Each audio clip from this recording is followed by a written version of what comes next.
Hello there!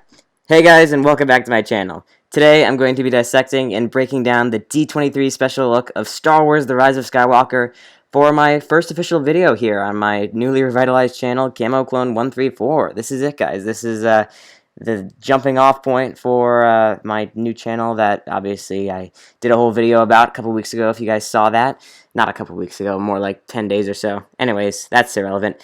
But yeah, I figured this would be a great time to start my channel, seeing as how D23 is just about 2 weeks or so behind us. I definitely realize I'm a bit late to cover this, seeing as how it's 2 weeks behind us, but I figured, what the heck, it's only 2 weeks behind us, and being 14 days late wasn't going to stop me from covering all this great news that we got out of the convention while it was happening in Anaheim. In the future, I'll make it my goal to be more on top of things as they drop, but considering I just kickstarted my revitalized channel this, past, again, 10 days ago or so, I didn't really have a chance prior to then to make any videos, and the whole point behind why I wanted to helm a Star Wars channel to begin with was just so I could talk about Star Wars, and if that means talking about 2-week-old news, then again, what the heck? It's more than relevant. It's still fresh out of the gates, and there's been a lot of buzz around it on the internet. Lots of speculation, lots of theories, and lots of other breakdowns. So, without further ado, let's go ahead and delve into this special look of the Rise of Skywalker. The first full minute of this reel, because to be honest, it's not really a full-out trailer. There's only around 30 or 40 seconds or so of new footage, and we'll get to that in a minute. But the first full minute is made up entirely of footage from all the previous Saga films, which harkens back to the fact that this is supposed to be the ultimate culmination of the core Star Wars story. There's not much to say besides that it's an obvious attempt to pull at our nostalgia strings, but more than that, I think it's an indication that we can truly expect everything to come full circle, hopefully. J.J. Abrams has said that Rise of Skywalker won't just tie up the sequel trilogy, but all 9 movies, setting it up to be a profound conclusion to this story that's been ongoing for so long now, and I really hope that turns out to be the case. The first half of this reel is further indication that the movie will hopefully deliver on that promise. Also worth mentioning is that the clips are accompanied by the same Luke Skywalker narration found in the teaser trailer that was released back in April. We've passed on all we know. 1,000 generations live in you now, but this is your fight. We can only assume that he's addressing Rey here, but hearing his dialogue accompanied by the footage from the previous 8 movies once again hints that everything will be coming full circle with this final chapter of the Skywalker saga. But now, to get to the meat and potatoes, because that's what we're all here for. The first shot of the new footage shows Rey, Finn, Poe, Chewie, and C-3PO all together on the new desert planet Pisana. If that's how you pronounce it, I'm not entirely sure. The movie's not out yet. But they're overlooking some sort of primitive village, which seems to be holding some sort of a big celebration or is in the middle of some sort of festivities, judging by the kites and explosions of colored dust. I haven't seen a whole lot of people talking about this, but it personally really stood out to me. This is an image that struck me as feeling uniquely Star Wars. I don't know, there's just something about the color palette and the tent architecture that strikes a perfect balance between new and familiar, and I'm really digging the sort of bizarre aesthetic that this shot has. The creatures in the village are most likely the Aki-Aki, the sentient species native to Pisana, who have been confirmed and announced by Lucasfilm. As of now, though, that's all we really know about them. The next shot gives us a look at the beloved Carrie Fisher, the one and only General Leia Organa, against the backdrop of a jungle planet. As of now, we don't have a name for this particular location. I'm pretty sure it's been shown in some other promotional images, like at Star Wars Celebration and in the Vanity Fair article, but Leia is honestly really all that matters here. The fact that she's been shown in both this reel and the teaser trailer gives me hope that JJ was really able to get a solid amount of old, unreleased footage from The Force Awakens to use in this movie. Moving on, we get a look at what the Resistance has been up to with their new fleet of ships, or what's at least a portion of a new fleet, but a new fleet nonetheless. This is pretty significant, considering the fact that they had hit rock bottom by the end of The Last Jedi. The entirety of their fleet had been destroyed. They had been reduced to 15 people on the Millennium Falcon or something like that. So they've obviously done a lot of rebuilding and groundwork in the years since Last Jedi. Obviously, there's no shortage of X-Wings or A-Wings here, but what really stands out is the fact that we have the Y-Wings and B-Wings, both of which are making their official return for the first time since the original trilogy. It's great to have the full lineup of Rebel starfighters back. It makes me wonder if we might see a couple U-Wings thrown into the mix as well. I think that could potentially be really cool to have some connective tissue to tie in the sequels to Rogue One. But additionally, there's also a Corellian Corvette, marking that class of ship's first appearance in the sequel trilogy since it was last seen in the originals. and another class of ship that I can't positively identify over there to the right. If you guys recognize what that model is, please be sure to let me know in the comments. Regardless, my guess as to why we're seeing all these classic ships suddenly pop up again is because they're actually old Rebel starfighters in universe that the Resistance salvaged from an old Rebel base. We know that Crate was an old abandoned Rebel outpost, so it makes sense that the Resistance would have access to various different bases and old outposts across the galaxy where they could gather supplies and ships from. But then we get a whole nother level of awesome with the next shot, which showcases a massive fleet of Imperial Star Destroyers. Not First Order, but Imperial. Now, some have speculated that this is a vision or flashback of some sort, and that's definitely the most obvious guess. How else are all these Imperial Star Destroyers suddenly back? But whether or not it's real, I think it's a given to say that it has some sort of connection with Palpatine's return. Now, I suppose it could potentially be an Imperial armada that's been secretly amassing their forces on the outer reaches of the galaxy in the 30 years since Return of the Jedi. Maybe it has something to do with the rumors we've been hearing about a Sith fleet. But to be honest, I think Vision is definitely, again, the most plausible guess. The sheer amount of ships, the fact that they're all Imperial Star Destroyers and not First Order Star Destroyers, everything about this shot just screams Vision or flashback, but we'll just have to wait and see. One indicator that it might be real is the next shot with Finn and Janna, a new character for The Rise of Skywalker, whom many have speculated to potentially be Lando's daughter. But they seem to be in the cockpit of one of the Resistance ships.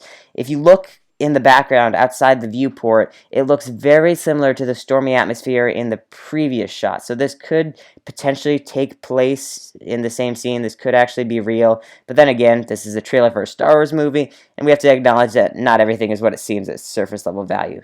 But moving forward, we have what is without a doubt the most meme-worthy shot of the trailer, the best shot of the trailer, in fact, hands down, red-eyed C-3PO. Now, this has sparked a lot of discussion about everything from some sort of enhanced combat mode to maybe a potential reprogramming by the First Order. But this all it's very interesting to say the least. It all harkens back to what Anthony Daniels said at Star Wars Celebration. If you guys didn't see the Rise of Skywalker panel back in April, Anthony Daniels actually teased during the panel that the droid fights back, referring, of course, to C-3PO. And add that to the fact that we had an image of 3PO wielding Chewbacca's bowcaster in a leaked poster a couple months back. I think it's safe to say they definitely have some interesting plans for C-3PO in this movie. We'll have to see what they do. The next shot has me a little concerned, to be honest. We get what looks like another undisclosed planet with snowy terrain being blasted by what can only be assumed to be the laser of a new, powerful superweapon. Obviously, the first thing that came to my mind when I saw this was the notion of another Death Star, and I mentally rolled my eyes, because that would make this the fourth planet-killing superweapon in the saga. Honestly, Starkiller Base in Force Awakens was already pushing it for me. I thought that showcased a painful lack of creativity. I thought that was just a really lazy-centric plot point. And now to see that we could potentially end up having another one in Rise of Skywalker, it really worries me. Obviously, it's not a fully blown planet killer because it doesn't completely incinerate the planet here. But, I mean, it looks like a super weapon nonetheless. And who knows? Maybe this is just a flashback or a vision of some sort. I really hope it is. Maybe this could be a look at the Hosnian system right before it was destroyed by Starkiller Base in The Force Awakens, because the laser does look very similar to the one that Starkiller fired off in the movie. But anything beyond that would really annoy me. Hopefully it's just an orbital bombardment cannon attached to one of the Star Destroyers, because if it did turn out to be another super weapon that the Resistance has to destroy in order to win the day, that would be a really underwhelming climax, in my opinion, for the final movie in the saga. Moving on, we get a really cool moment of Rey, who's training in what looks to be the same planet that Leia was shown on earlier in the footage. I know I said we don't have a confirmed name for this location, and that is true, but I'm not actually entirely sure of the fact that this is a new location. It very well could be, but look at the trees in the background. They look awfully similar to the trees that can be found in the Californian redwood forests, and as many of you may know, the Endor sequences in Return of the Jedi were filmed in the Californian redwood forests. We've seen the Death Star wreckage in the first teaser trailer, and from that alone we knew that we'd either be making a return to Yavin 4 or Endor. To me, this acts as sure confirmation that it is Endor. Otherwise, I wouldn't be sure, but between this looking so strikingly similar to the Endor environment and the Death Star wreckage, I think it's practically a given at this point. The main standout of this clip, however, is the fact that we get to see Rey training with a training probe, the same type of remote that Luke practiced with on the Falcon in A New Hope. This may actually very well be the exact same probe that Luke used, because as we saw in The Force Awakens, that remote was still on board the Falcon when Finn tossed it over his shoulder. So who knows? She throws the lightsaber and calls it back to her in an attempt to hit the probe, which is a really cool visual, and the way the saber actually cuts through the tree is even cooler. But it's nice to know that we'll get to see Rey trying to further hone and develop her abilities at all, because more training is always a good thing. Something interesting to note is the red banner that can be seen tied around her hand just before she catches the lightsaber. Now, this could turn out to be the most insignificant thing in the movie, but it intrigued me. It could be a makeshift bandage to cover up a cut across her palm or something, but to me it looks more like something having to do with a ritual of sorts. I don't know. Again, a small detail, but it intrigued me nonetheless. After that, we get a look of Kylo Ren making his way across what looks like some sort of an icy wasteland, maybe that same planet that was being blasted by the super laser a couple shots prior, and he activates his lightsaber.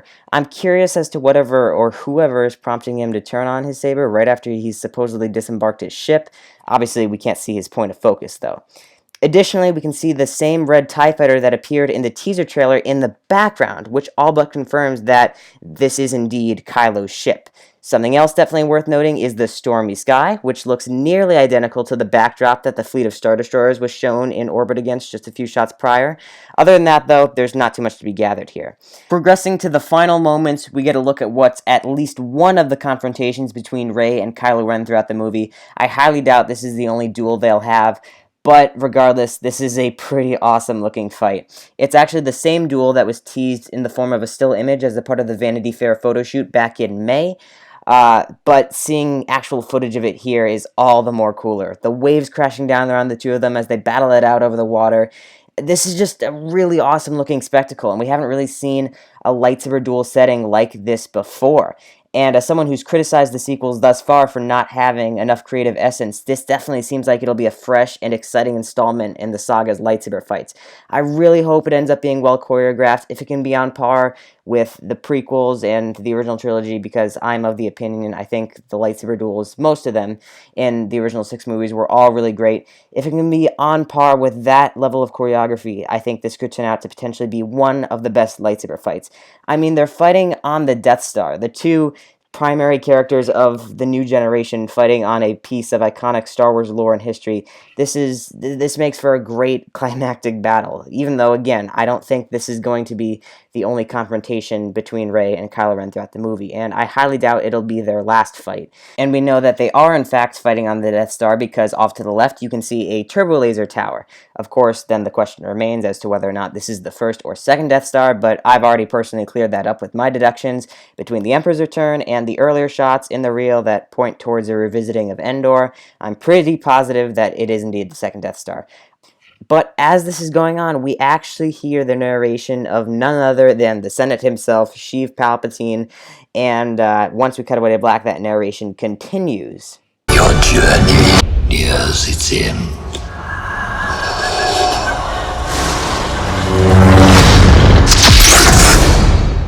And then, lo and behold, to everyone's bewilderment, we then cut to Rey in dark, blackish robes with a red, double-bladed flip saber. This is the scene that's made everyone on the internet go crazy over speculating and theorizing, and has sparked a lot of overall discussion, as I'm sure Lucasfilm intended for it to. This is quite the shot to end your reel with, because no one expected it. It caught everyone off guard. That being said, I don't think a lot of people are buying it, including myself. The most popular guess is that it's nothing more than a vision similar to the one Luke had in the cave on Dagobah, and that's almost definitely the direction they're going to take on this, because it shouldn't have to be said that if Rey actually did go to the dark side, they wouldn't reveal it in any of the marketing. That's just too obvious.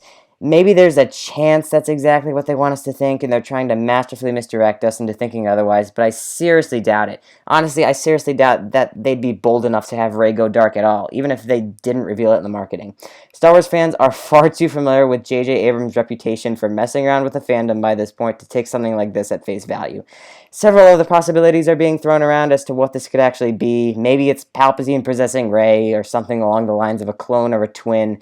Regardless of what it turned out to be, it is a really cool shot, and it fulfilled its purpose in sparking interest and conversation, as I'm sure Lucasfilm intended. Once again, she even has a sort of dark side complexion to top everything off, with her skin looking a tad paler than normal. It's unclear where this might be taking place, especially since the clip is so brief. You honestly can't really make any sort of a plausible guess. To me, the glimmering wall in the background kind of makes it look like an ice cave. Maybe whatever the scene is taking place on Starkiller Base, in which case it definitely would be a vision. Maybe Rey or Kylo glimpse a flashback of their confrontation in The Force Awakens, but it's an alternate version of their duel where they've swapped positions, in which case we could end up seeing a light side Ben Solo, and that would kind of parallel what they did, again, in Empire with Luke's vision on Dagobah, with him seeing his own face in the silhouette of Vader's mask. Or it could potentially be the snowy location we saw Kylo at just a few moments ago, but again, I really don't think we should dig too deep into this. There's a couple of other things to note, one of which is the fact that she's wearing some sort of a ring on her left hand. Now, most likely this isn't anything of any particular significance, but considering the fact that we've never seen Rey with any sort of a ring before, suggests that this could potentially be an important aspect of her dark side persona / attire. Then again, it could be something they intentionally put in the trailer because they knew nerds like me would obsess over it for no reason other than just for the sake of obsessing over it, for breakdowns like this. But I figured it was something I should point out. Then, of course, there's the double-bladed flip saber, which is what really got everyone jumping up and down in their seats when they first watched this reel. This is the first time we've seen this type of lightsaber configuration in the films, but not the first time in canon. Pong Krell from the Clone Wars had similar types of sabers, as did the Jedi Temple Guards in both the Clone Wars and Rebels. As a canon enthusiast, it's really cool to see them acknowledge the extended lore, even like this, in the smallest of ways.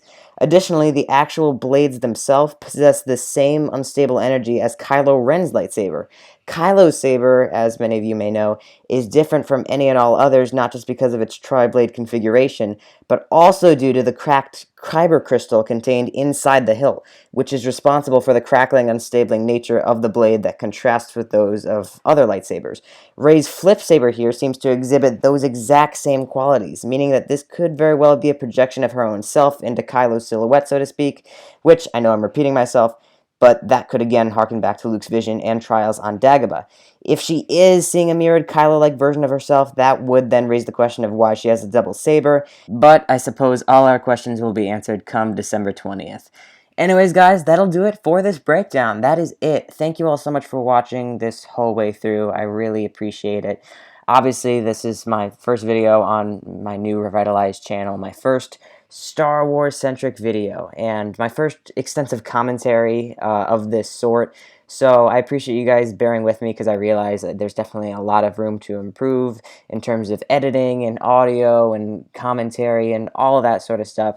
Hopefully I'll find my groove as I continue to make more and more videos. But again, the primary reason that I want to be on YouTube to begin with is just to be able to talk about Star Wars, to talk about something we all share a love and passion for, and I feel pretty good about this first video. I hope you guys do too, and I hope you'll stick around for more content. I may very well do a Mandalorian trailer breakdown soon, and I know that's almost, 2-3 weeks old at this point, but still, what the heck. I just want to talk about it, and it's definitely still relevant. Anyways, thank you guys so much again for watching. Please be sure to hit that like button if you did indeed enjoy, and subscribe if you are interested in more content like this. Thank you all so much for watching again, and as always, may the Force be with you.